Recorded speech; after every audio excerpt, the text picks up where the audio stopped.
الحمد لله الذي خلق السماوات والأرض وجعل الظلمات والنور.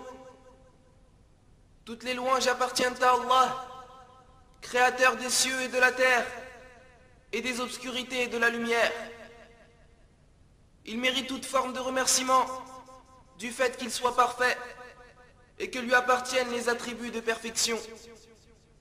La création des cieux et de la terre sont une preuve de sa puissance, une preuve de sa large science et de sa grande sagesse. Il est l'unique créateur et l'organisateur de ce monde. Il est le créateur de l'obscurité perceptible, telle que l'obscurité de la nuit, et le créateur de l'obscurité qui n'est pas perceptible, telle que l'obscurité de l'ignorance, de l'association, de la mécréance et de l'insouciance. Et il est le créateur de la lumière perceptible, telle que la lumière du jour, et le créateur de la lumière qui n'est pas perceptible, telle que la lumière du monothéisme pur et tawhid, et de la science religieuse, et de la foi, de la certitude et de l'obéissance d'Allah. وأشهد أن لا إله إلا الله وحده لا شريك له. Et je témoigne que nul ne mérite d'être adoré en dehors d'Allah, l'unique sans associé. هو الأول فلا شيء قبله. C'est lui le premier que rien n'a précédé. وهو الآخر فلا شيء بعده. Et c'est lui le dernier que nul ne succédera. وهو الظاهر فلا شيء فوقه. Il est au-dessus de tout et rien n'est au-dessus de lui. وهو الباطن فلا شيء دونه. Et ceci ne l'empêche pas d'être plus proche de ses serviteurs que ne l'est leur veine jugulaire. كان الله ولا مكان. Allah fut avant la création et l'existence de l'endroit et ne changea pas de ce qu'il fut. علم ما كان. Il a su. وما هو كائن. Et il sait. وما سيكون. Et saura à jamais ce qui fut, ce qui est et ce qui aura lieu dans le futur. ومن لم يكن لو كان كيف كان يكون. Et ce qui ne se passera pas et ce qui se serait passé si cela s'était passé. وإنما أمره إذا أراد شيئا فإنما يقول له كن فيكون. Et son ordre est, lorsqu'il veut une chose, de lui dire soit et elle est. هو الواحد فلا ضد له. C'est lui l'unique qui n'a pas d'opposé. وهو الغني الذي لا حاجة له. C'est lui le riche qui n'a besoin d'aucune de ses créatures. وهو القوي الذي لا يعجزه شيء في الأرض ولا في السماء. Et il est le puissant, et nul sur terre ou dans les cieux ne peut l'empêcher de faire ce qu'il souhaite. وأشهد أن نبينا محمدا عبد الله ورسوله.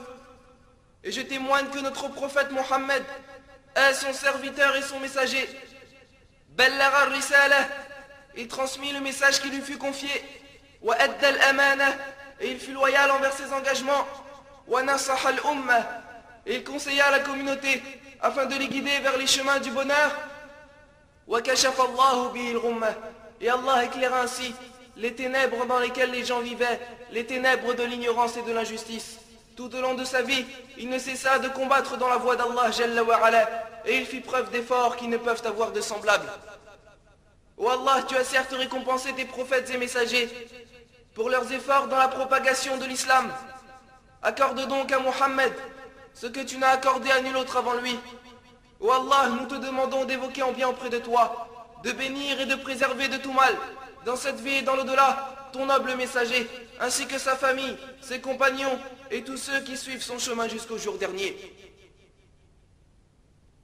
Mes chers frères et sœurs, ceci est notre deuxième rencontre afin de traverser ensemble les étapes vers la demeure dernière. Et nous avions ainsi, lors de notre première rencontre, évoqué le véritable sens de ce bas monde, sa courte durée et la faible valeur de ses plaisirs. Et nous avions ainsi montré, par la grâce d'Allah Jalla wa Ala, le véritable sens de cette vie, à travers la parole d'Allah et la sunna de son messager sallallahu alayhi wa sallam.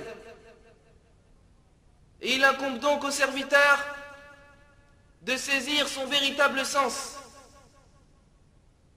et de se préparer au voyage vers la demeure ultime, la demeure éternelle.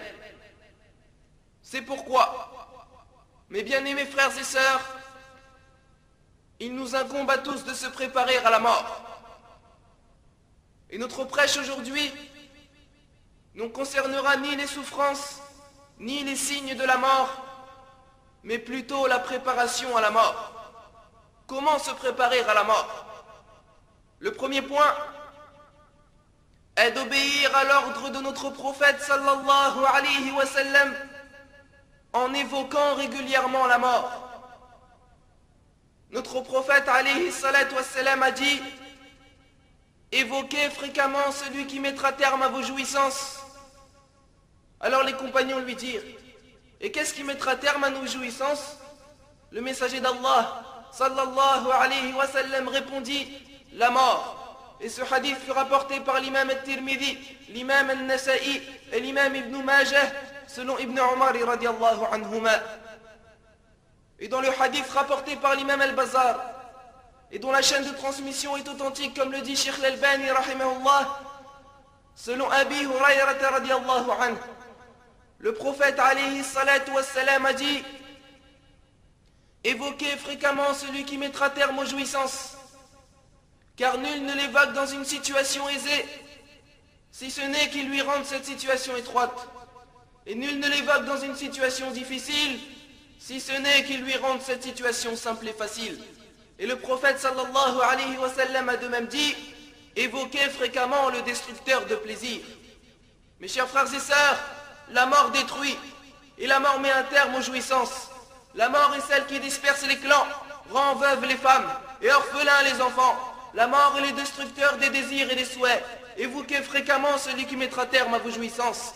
Ainsi le prophète alayhi salatu wassalam nous ordonna d'évoquer fréquemment la mort, à tout moment, dans nos mosquées, dans nos demeures, dans nos lieux de rencontre, dans nos marchés. Nous devons de l'évoquer sans cesse. Chacun d'entre nous doit rappeler à son frère cet événement dont l'importance ne saurait être mesurée. Chacun doit rappeler à son frère ce sort inévitable, la mort, sur laquelle il n'y a aucun doute, afin que l'on puisse se préparer à la rencontre d'Allah. Et qu'Allah accorde sa satisfaction à Ka'b ibn Zuhayr pour les vers suivants. Tout être vivant ne saurait échapper au cercueil dans lequel il sera transporté, et même si sa bonne santé venait à durer à un moment donné. Sachez, mes chers frères et sœurs, que si nous évoquions la mort comme il se doit, nos cœurs ne seraient point attachés au bien de ce bas monde, ni à ses plaisirs, ni à ses vanités dont le sort n'est autre que la disparition.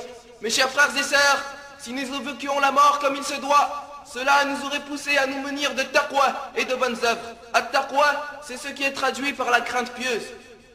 At-taqwa est d'adorer Allah en accomplissant ses prescriptions, en s'éloignant de ses interdits, par amour pour Allah, par désir d'entrer au paradis et par crainte d'être jeté en enfer. De se contenter du peu qu'Allah nous est accordé et de se préparer au jour du grand voyage vers la demeure dernière. At-taqwa est de mettre entre toi et Allah une chose qui te permettra d'être préservé de l'enfer. Alors où sont donc ceux qui évoquent la mort? Où sont ceux qui pleurent par crainte de mourir dans une situation qui déplaît à Allah? Où sont ceux qui ont saisi le véritable sens de la mort? Où sont ceux qui réfléchissent au sujet de la mort? Il nous incombe d'évoquer nos pères et nos grands-pères qui ont quitté ce bas monde après avoir vécu auprès de nous et qui sont aujourd'hui sous terre. La beauté de leur visage par la terre fut effacée et par l'obscurité de leurs tombes ils furent recouverts. Ces tombes dans lesquelles ni soleil ni lune ne sauraient exister. Quant à nous, leur destinée ne manquera pas de nous toucher. Nous goûterons ainsi à ce à quoi ils goûtèrent. Mais malheureux est que nous ayons oublié ce que l'on se devait d'accomplir et de faire. Et certes fut véridique celui qui dit: rien de ce que tu vois ne gardera sa beauté, seul Allah restera. Quant aux biens et aux enfants, la disparition ne saurait les manquer. Les trésors de Hurmuz, roi romain, ne lui ont été d'aucune utilité, Quant à l'éternité, Ad, le peuple de Houd, essaya de l'obtenir, mais en vain, ils ne purent y arriver. Les djinns et les hommes étaient au service de Sulayman, mais quant à l'éternité, elle ne lui fut accordée. Où sont ces puissants rois dont les assemblées ne semblaient se vider? La mort fut et sera le sort de chacun, et nul ne saura lui échapper. La personne intelligente et dotée de raison, mes chers frères et sœurs, est celle qui évoque la mort régulièrement, et celle qui fait face à elle-même, se remet en question et se prépare à la mort, et met tout en œuvre afin d'être parmi les victorieux après le grand voyage. Et l'incapable est celui qui suit ses passions et nourrit de faux espoirs sur Allah. Vis ce qu'il te convient, à l'ombre des plus belles demeures, préservé de tout mal, recevant ce que tu désires, en début de journée et en fin de soirée. Mais lorsque ton âme sera au point de rejoindre son Créateur, tu seras alors certain que tu n'étais que dans une pure erreur. Et il fut cité dans le recueil de l'imam Malik, Al-Muwatta, et rapporté également par l'imam Ibn Majah. Et sa chaîne de transmission est bonne comme le dit Cheikh Al-Albani rahimahullah, selon Ibn Umar radiallahu anhuma. Celui-ci nous dit: pendant que je fus en compagnie du prophète alayhi salatu wassalam, un homme parmi les Ansar vint le saluer et lui demanda: Ya Rasulallah, ô messager d'Allah, qui est le meilleur des croyants? Alors le messager d'Allah sallallahu alayhi wa sallam répondit: celui qui possède le meilleur comportement. Puis il le questionna à nouveau: et qui des croyants est le plus intelligent? Le prophète alayhi salatu wassalam répondit: celui qui évoque le plus souvent la mort et qui œuvre le plus afin de s'y préparer, ce sont eux les dotés de raison et d'intelligence. Et Omar ibn Abd al-Aziz radiallahu anhu réunissait les savants et les personnes pieuses afin qu'ils lui rappellent la mort et afin qu'ils lui rappellent le jour du jugement et la demeure dernière. Et après qu'ils eurent évoqué la mort et ce qui lui succède, ils se mirent tous à pleurer à tel point que l'on pouvait penser être à un enterrement. Yazid al-Raqashi, qui était un tabi'i, la génération après celle des compagnons, s'interpellait en disant: malheur à toi, ô Yazid, qui accomplira l'office de prière pour toi après la mort, et qui jeûnera pour toi après la mort, et qui recherchera la satisfaction d'Allah pour toi après la mort. Puis il s'adressait aux gens en leur disant: oh vous les gens, n'allez-vous pas déplorer la perte de vos âmes et vous lamenter sur votre situation? Celui dont la mort sera la demeure dernière, la terre son lieu de sommeil, et les vers ses compagnons, et avec tout ceci, il attend la grande frayeur du jour dernier. Comment celui-ci peut-il reposer tranquillement? Puis il fondait en larmes jusqu'à s'évanouir. Tels étaient les véritables hommes, mes chers frères et sœurs. Ils évoquaient fréquemment la mort, seuls ou en groupe, et ils ne portaient guère de faux espoirs en Allah, comme c'est le cas pour certains de nos jours. Al-Hasan al-Basri rahimahullah disait: certaines personnes se trompèrent dans leur compréhension et ils quittèrent ce bas monde sans avoir accompli de bonnes œuvres. Et ils dirent: nous avons de bonnes pensées sur Allah. Et certes, ils ne furent pas véridiques, car si leurs pensées sur Allah étaient correctes, leurs œuvres le seraient de même. Puis il récita la parole d'Allah Jalla wa Ala: وَذَلِكُمْ ظَنُّكُمُ الَّذِي ظَنَنْتُمْ بِرَبِّكُمْ أَرْدَاكُمْ فَأَصْبَحْتُمْ مِنَ الْخَاسِرِينَ. Et c'est cette pensée que vous avez eue de votre Seigneur qui vous mena à la perdition. Il incombe, mes chers frères et sœurs, aux croyants de se rappeler la mort. Mais force est de constater que certains ne supportent le rappel de la mort, sous prétexte que cela leur empoisonne la vie. Il n'y a aucun doute qu'il troublera sa vie, mais y a-t-il meilleur trouble que celui menant vers l'obéissance d'Allah et l'abandon des mauvaises œuvres? Le rappel de la mort éloigne des mauvaises actions, attendrit les cœurs durs et permet l'éloignement de ceux qui ne sauraient d'être d'aucune utilité dans l'au-delà. La première préparation à la mort, mes chers frères et sœurs, est donc de l'évoquer régulièrement. Et comment évoquer la mort?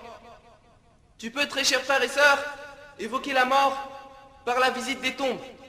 Cette visite qui fut délaissée par beaucoup de musulmans, des musulmans qui ne visitent les tombes que les 2 jours de fête, Eid al-Adha et Eid al-Fitr. Et des musulmans qui pensent que la récompense obtenue par la visite des cimetières lors de ces 2 jours de fête est plus importante que le restant de l'année. Et ils sont entrés ainsi dans l'innovation par là où ils ne pensaient pas. Il est à savoir, mes chers frères et sœurs, que les récompenses fixées aux actes d'adoration ne peuvent provenir que d'Allah et de son messager. Et il fut rapporté dans le recueil de l'imam Muslim, selon Abi Hurayrata radiallahu anhu, que le prophète alayhi salatu wassalam visita la tombe de sa mère. Et il se mit alors à pleurer. Et fit ainsi pleurer les gens autour de lui. Et puis il dit alayhi salatu wassalam, j'ai demandé l'autorisation à mon Seigneur de demander pardon pour ma mère. Et il refusa. Je lui ai alors demandé de visiter sa tombe et il accepta. Visitez donc les tombes car elles rappellent la mort. Et dans une autre version authentique il dit, visitez donc les tombes car elles rappellent la demeure ultime. Et parmi les choses qui aident également à l'évocation de la mort, assister au décès et aux derniers instants. Il incombe donc aux croyants de mettre tout en œuvre afin de pouvoir assister à ce genre de moment. Un autre moyen de se préparer à la mort, le repentir à Allah, est la deuxième étape que l'on se doit de concrétiser afin d'être prêt au grand voyage. Allah nous dit وليست التوبة للذين يعملون السيئات حتى إذا حضر أحدهم الموت قال إني تبت الآن. Allah n'accepte pas le repentir de ceux qui ne cessent d'accomplir des mauvaises œuvres jusqu'à ce que la mort se présente à l'un d'eux et qui s'écrie je me repens maintenant de tout mal que j'ai accompli. وَلَلَّذِينَ يَمُوتُونَ وَهُمْ كُفَّارٌ. De même, Allah n'accepte pas le repentir de ceux qui meurent tout en étant mécréants. أُولَئِكَ أَعْتَدْنَا لَهُمْ عَذَابًا أَلِيمًا. Et cela par contre, nous avons préparé un châtiment douloureux.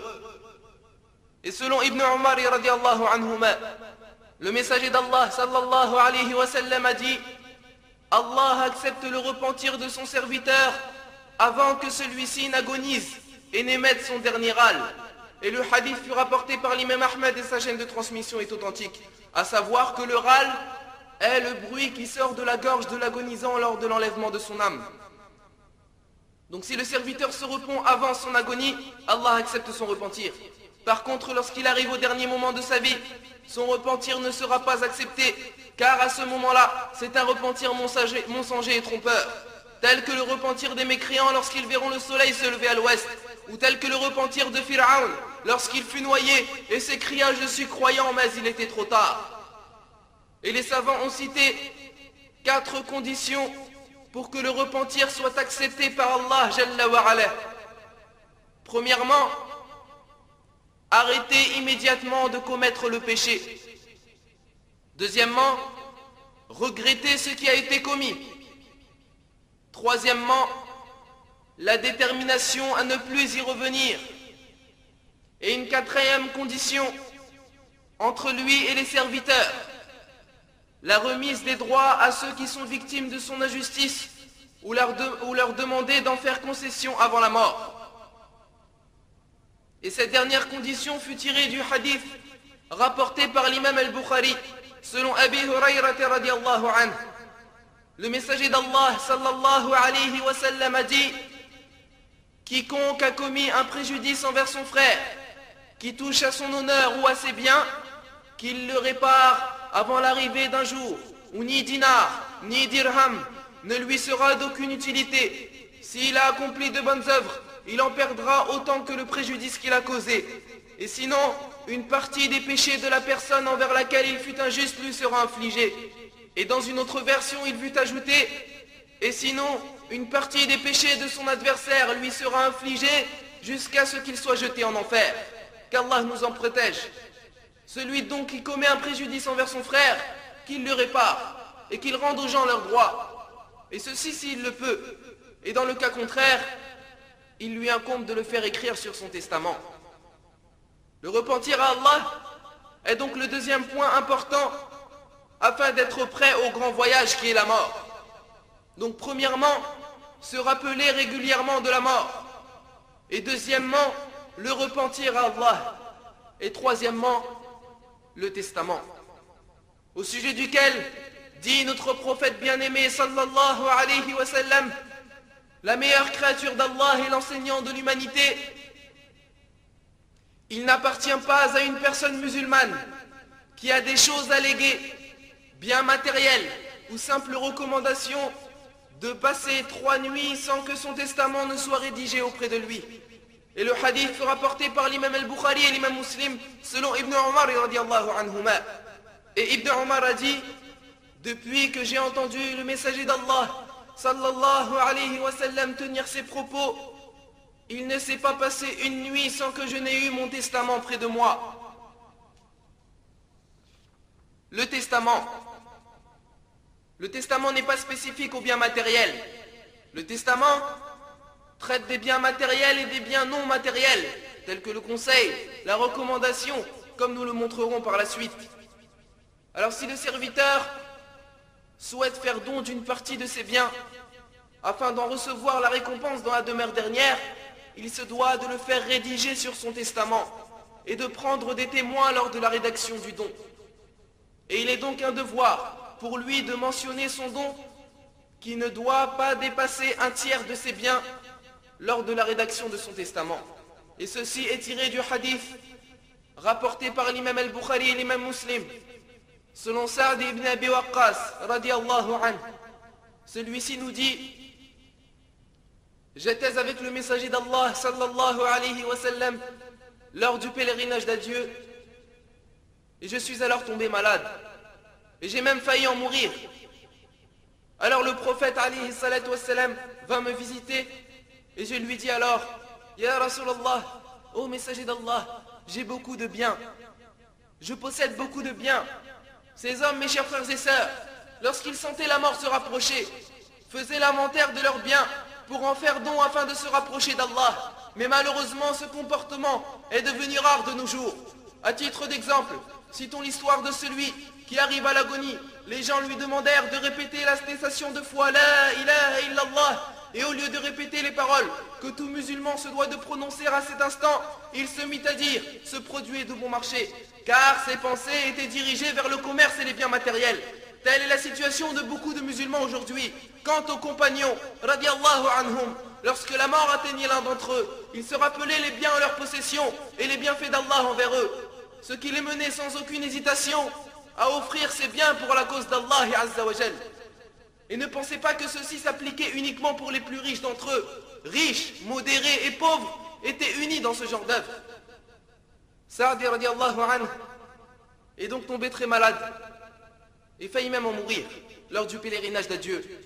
Et le prophète alayhi salatu wassalam lui a alors rendu visite. Et Sa'd lui dit: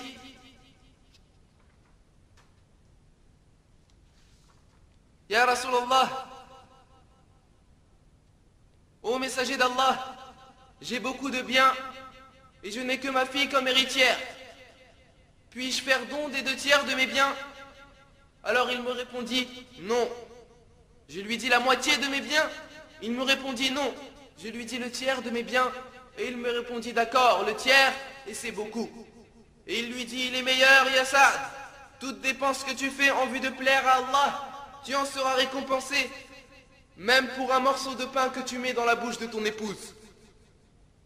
Et Abdallah ibn Abbas radiallahu anhuma disait, comme il fut rapporté dans le recueil authentique de l'imam al-Bukhari, au sujet des dons mentionnés dans leur testament: j'aurais souhaité que les gens s'en tiennent au tiers, car le messager d'Allah sallallahu alayhi wa sallam a dit: d'accord, le tiers, et c'est beaucoup. Il incombe donc à toute personne souhaitant se préparer à la mort de se munir de bonnes œuvres qui lui seront utiles dans l'au-delà et qui, par la permission d'Allah, lui ouvriront les portes d'un paradis plus vaste que les cieux et la terre. Et parmi ces bonnes œuvres, les dons qui ne doivent pas dépasser le tiers du patrimoine du défunt, car le prophète alayhi salatu wassalam n'a pas autorisé de dons au-dessus du tiers. Le deuxième point, mes chers frères et sœurs, incombant à ceux qui souhaitent faire don d'une partie de leur patrimoine à certains de leurs proches qui ne font pas partie des héritiers, la rédaction du don dans le testament et de prendre des témoins lors de la rédaction. Oui, mais quant aux héritiers, tels que ses parents ou bien tels que ses enfants, ils n'ont pas le droit de recevoir de dons de sa part lorsque celui-ci est sur son lit de mort. Il lui est donc interdit de léguer un bien quelconque à ses héritiers, car le verset stipulant le droit aux héritiers de recevoir en plus de leur héritage un don du défunt fut abrogé par le verset de l'héritage dans Surat An-Nisa qui stipule que tout héritier mérite des biens du défunt. Et c'est pourquoi le prophète alayhi salatu wassalam a dit lors du pèlerinage d'adieu: Allah a certes accordé à chaque ayant droit le droit qui lui convient. L'héritier ne mérite donc aucun don. Et de ce fait, aucun don ne doit être accordé à l'héritier sur le testament, du fait qu'Allah lui a déjà accordé une part de l'héritage. Tu ne dois donc, cher frère ou chère sœur, rien léguer à tes héritiers, car Allah a accordé à chacun sa part d'héritage dans les versets de Surat An-Nisa. Quant à celui qui ne fait pas partie de tes héritiers, il t'est permis de lui faire don au maximum d'un tiers de tes biens, pas plus. Et ce que nous avons cité sont quelques règles concernant le testament. Et parmi ces règles, il y a le témoignage. 2 hommes musulmans et justes doivent être témoins lorsqu'ils lèguent un patrimoine, c'est-à-dire des biens matériels. Et s'ils ne trouvent pas 2 hommes musulmans, qu'ils prennent 2 non-musulmans de confiance, dont le témoignage sera accepté en cas de doute, comme il fut cité dans la parole d'Allah. Ya ayyuhalladhina amanu, shahadatu baynikum, idha hadara ahadakumul maut, hina al-wasiyyah, ithnani dawa adalin minkum, aw akharani min ghayrikum. Ô vous qui croyez, lorsque la mort se présente à l'un de vous, le testament sera attesté par 2 hommes intègres d'entre vous, c'est-à-dire musulmans, ou bien 2 autres qui ne sont pas des vôtres, c'est-à-dire non musulmans. Et de même, il se doit de consulter les gens doués de sciences religieuses afin de rédiger son testament. Et tout ce que nous avons cité, mes chers frères et sœurs, au sujet du testament, concerne les dons, et non les héritages qui furent attribués par Allah aux héritiers. Et je répète encore une fois, les dons ne concernent pas les héritiers, car ils n'ont aucun droit dessus. Et nous avons dit que le testament traite des biens matériels et des biens non matériels, tels que le conseil et la recommandation. Et étant donné que la plupart des gens de nos jours innovent dans la religion, et qu'ils en ignorent complètement les règles, surtout ce qui concerne les règles funéraires, il est obligatoire, mes chers frères et sœurs, pour tout musulman, de stipuler dans son testament qu'il soit lavé, qu'il soit enveloppé dans un linceul, que son convoi funéraire soit porté et qu'il soit enterré selon la sunna du messager d'Allah sallallahu alayhi wa sallam. À savoir que les compagnons du messager d'Allah alayhi salatu wa sallam écrivaient cela dans leur testament. Et l'imam Muslim rapporte que Amr ibn Sa'd ibn Abi Waqqas radiallahu anhuma dit: lorsque mon père fut sur son lit de mort, il prit de nous l'engagement de l'inhumer correctement, c'est-à-dire de l'enterrer en creusant dans la largeur de la tombe une cavité face à la Qibla, et de dresser de la brique cuite sur lui.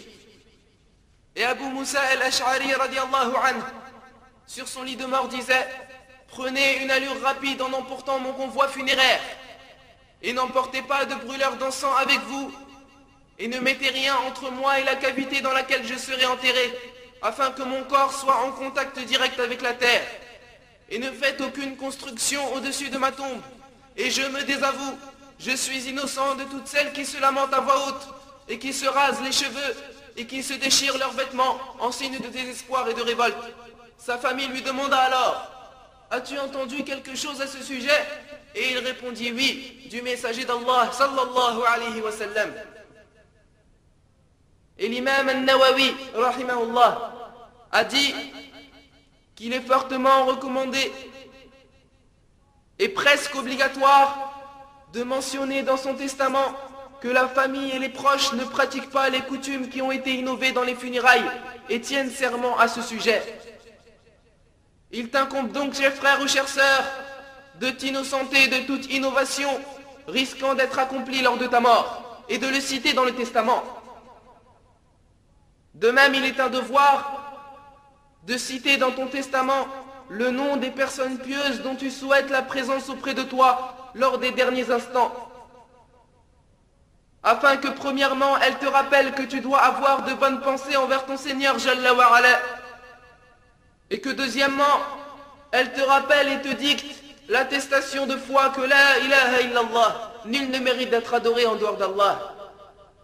Et de même, tu te dois de mentionner que l'on ferme tes yeux après que ton âme ait rejoint son Créateur, et de mentionner que celui qui lave ton corps et l'enveloppe dans un linceul ait une connaissance assez large de la tradition prophétique et qu'il soit une personne pieuse et de confiance. De mentionner également que ton cortège ne soit suivi par des femmes. Du fait de leur sensibilité, elles ne pourraient patienter face à la scène.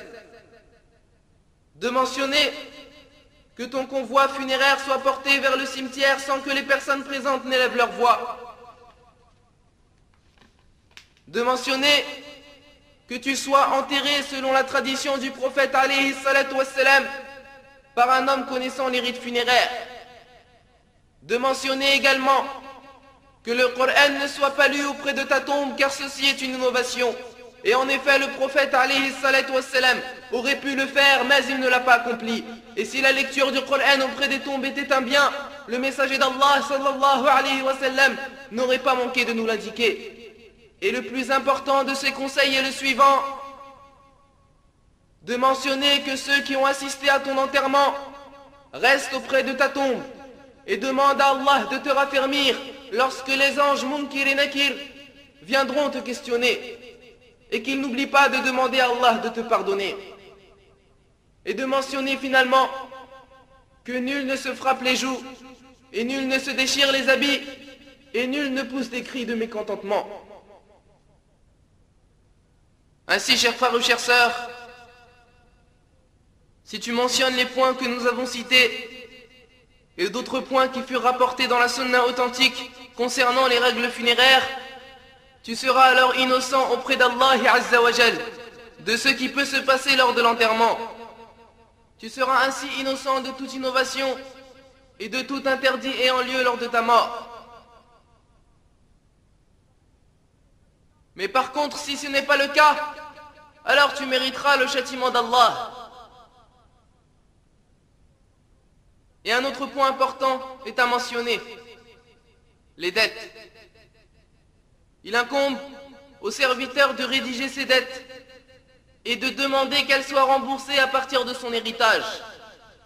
Et ce point, mes chers frères et sœurs, est d'une importance capitale. Et il fut rapporté dans le recueil de l'imam Ahmed, selon Ibn Omar radiallahu anhuma, que le prophète alayhi salatu wassalam a dit: celui qui meurt tout en ayant une dette, qu'elle soit payée pour lui en utilisant son héritage, et dans le cas où il n'a laissé aucun patrimoine, que l'un de ses proches la verse pour lui, car il n'y a dans l'au-delà aucune monnaie pour rembourser ses dettes, si ce n'est les bonnes et les mauvaises actions. C'est-à-dire que la personne endettée se verra prendre de ses bonnes actions afin de rembourser ses dettes, et si elle n'a pas de bonnes actions, elle recevra les mauvaises œuvres du prêteur jusqu'à régler la totalité de sa dette. Alors si tu as une dette, cher frère ou chère sœur, arrange-toi pour la régler avant ta mort. Et maintenant un autre cas, au cas où la mort te surprendrait et que tu n'aies pas le temps de rembourser tes dettes, ou que celle-ci soit échelonnée sur une période plus ou moins longue, alors rédige-la sur ton testament et prends serment auprès de tes proches qu'elle soit réglée. Et dans le cas contraire, sache que ton âme sera faite prisonnière jusqu'à ce que la dette soit payée. Le prophète alayhi salatu wassalam a dit: l'âme du croyant qui meurt endetté souffre, se voit privée de tout plaisir jusqu'à ce que ses dettes soient payées. Elle sera ainsi triste, affligée et angoissée. Et c'est pourquoi Allah Jalla wa Ala nous a ordonné de payer les dettes du défunt avant la distribution de l'héritage.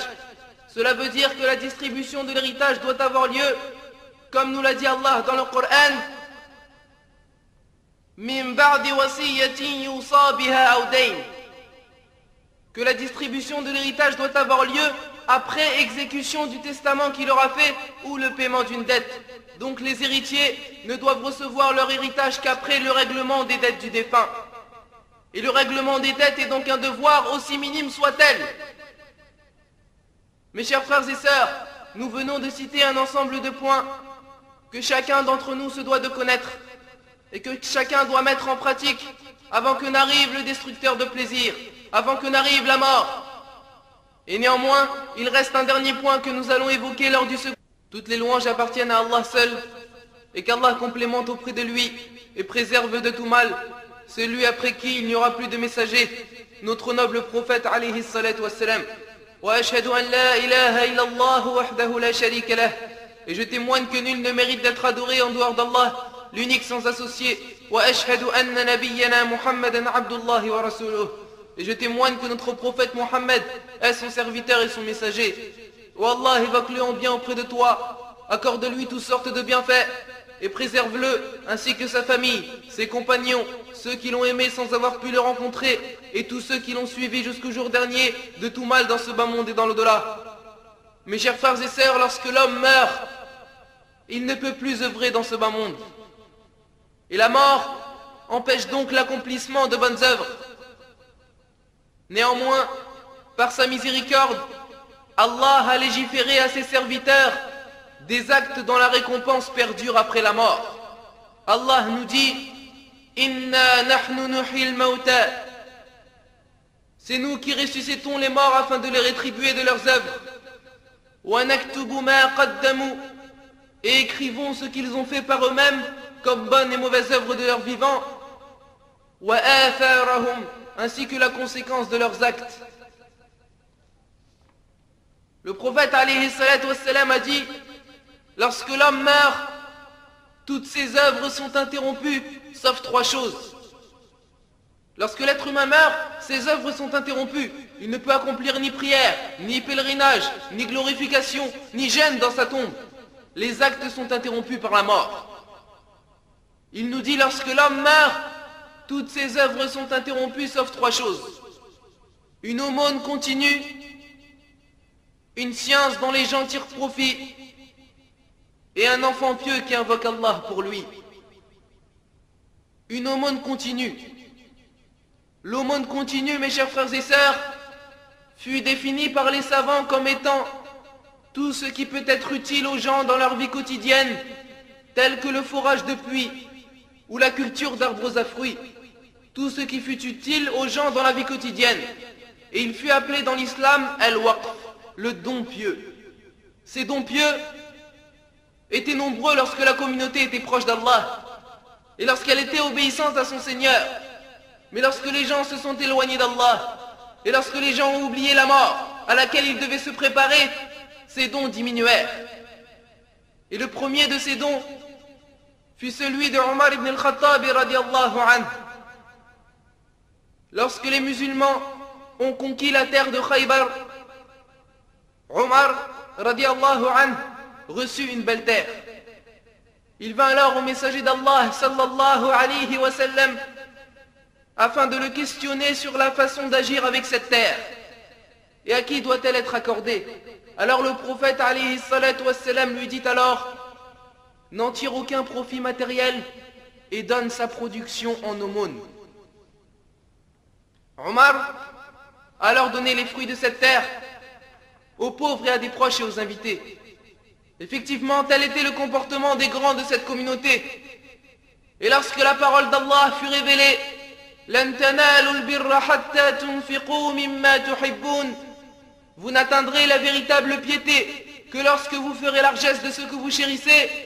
Abu Talha al-Ansari radiallahu anhu se rendit voir le prophète alayhi salatu wassalam, à savoir qu'Abu Talha était parmi les plus riches des Ansar, car il possédait de nombreuses palmeraies. Il lui dit donc: tu es certes au courant de ce qu'Allah a révélé.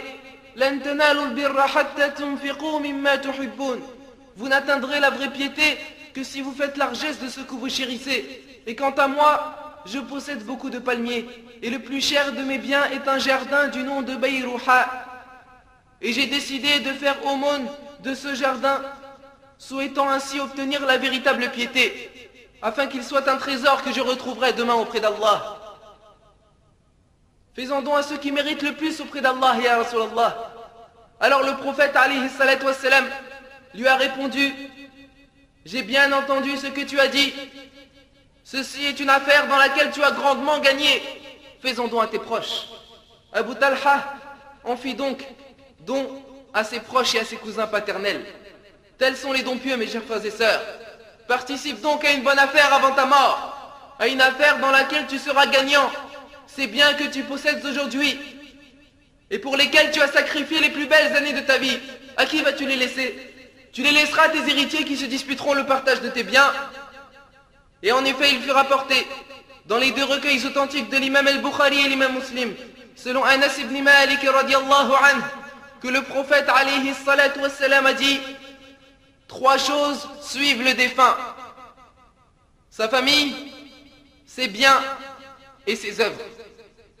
Deux d'entre elles reviennent et une seule reste. La famille et les biens reviennent et ne restent que les œuvres du défunt. Seules tes œuvres te tiendront en compagnie. Quant aux biens que tu as laissés et que peut-être tu as rassemblés de manière illicite, tu le porteras comme fardeau. Tu te dois, cher frère ou chère sœur, de réfléchir au plus profond de toi-même et de te préparer à la mort avant que le terme de ta vie n'arrive soudainement. Participe à toute bonne œuvre à laquelle tu puisses contribuer, creuser un puits, laisser un jardin dont les fruits seront donnés aux pauvres et aux sans-abri, ou d'autres choses qui pourraient être utiles aux serviteurs d'Allah. Et il fut rapporté dans le recueil de l'imam Ibn Khuzaymah, et le hadith fut authentifié par Sheikh al-Albani rahimahullah, selon Jabir radiallahu anhu. Le prophète alayhi salatu wassalam a dit: celui qui creuse un puits sera récompensé le jour dernier pour tout homme ou djinn ou oiseau assoiffé et qui s'y est abreuvé. Et celui qui construit une mosquée pour Allah, Allah lui construira une demeure au paradis. Et il fut également rapporté par l'imam al-Bayhaqi et l'imam Ibn Majah. Et la chaîne de transmission de ce hadith est bonne, comme le dit Sheikh al-Albani rahimahullah, selon Abi Hurayrata radiallahu anhu. Le prophète alayhi salatu wassalam a dit: parmi les œuvres et les bonnes actions du croyant dont il est rétribué après la mort, il y a un Coran qu'il a laissé comme héritage, une mosquée qu'il a construite, une demeure qu'il a construite pour le voyageur qui attend de faire certaines choses dans un pays étranger puis retourner auprès des siens, un enfant pieux qu'il a laissé derrière lui, et une aumône dont il a fait don lors de son vivant. Chacun doit donc s'empresser d'accomplir ses œuvres et d'être ainsi prêt à la mort. Mais malheureusement, certaines personnes ne se préparent à la mort qu'en se préoccupant de l'aspect matériel. Il réfléchit ainsi à la façon dont il pourra assurer son enterrement et son envoi vers son pays d'origine. Il verse donc chaque mois une certaine somme afin que son corps soit renvoyé vers son pays d'origine et pour que les gens n'éprouvent aucune difficulté à l'enterrer dans son pays d'origine. Et il n'y a pas de mal à cela, tant que les règles islamiques sont respectées. Ceci étant, tu ne dois pas oublier de participer aux bonnes œuvres qui te permettront d'obtenir des bonnes actions, ne serait-ce que de faire don d'un Coran. Alors le prophète alayhi salatu wassalam nous dit: lorsque l'homme meurt, ses actions sont interrompues excepté trois choses: une aumône continue, une science religieuse dont les gens tirent profit. Car si la personne est un savant, sachez qu'il laisse derrière lui une science qu'il a apprise et transmise. Mais quant à celui qui n'est pas doté de science religieuse, les portes du bien lui sont-elles fermées? Bien sûr que non. Il peut par exemple participer à la construction d'une école religieuse, la science du livre d'Allah et la tradition de son messager sallallahu alayhi wa sallam, ou bien fonder une bibliothèque dans une mosquée, ou bien participer à la construction d'une école d'apprentissage du Coran, la parole d'Allah. Accomplir ces œuvres ne demande pas des millions, mais de simples euros sont suffisants. Et ceci entre dans la science dont les gens tirent profit, et pour laquelle le serviteur sera récompensé après sa mort. Quant à ceux qu'Allah a enrichis, ils peuvent accorder des bourses d'études aux étudiants de sciences religieuses, ou des primes aux enseignants. Donc le prophète alayhi salatu wassalam nous dit: lorsque l'homme meurt, ses actions sont interrompues excepté trois choses: une aumône continue, une science religieuse dont les gens tirent profit, ou un enfant pieux qui invoque Allah pour lui. Si une personne ne possède pas de biens à faire des aumônes et qu'il n'ait pas de science religieuse à transmettre, il peut tout de même éduquer son enfant sur l'obéissance d'Allah Jalla wa Ala, de telle façon que son éducation soit en concordance avec le livre d'Allah et la sunna de son prophète sallallahu alayhi wa sallam, et afin qu'il soit un enfant pieux qui après sa mort invoquera Allah en sa faveur, ou un enfant pieux qui invoque Allah pour lui.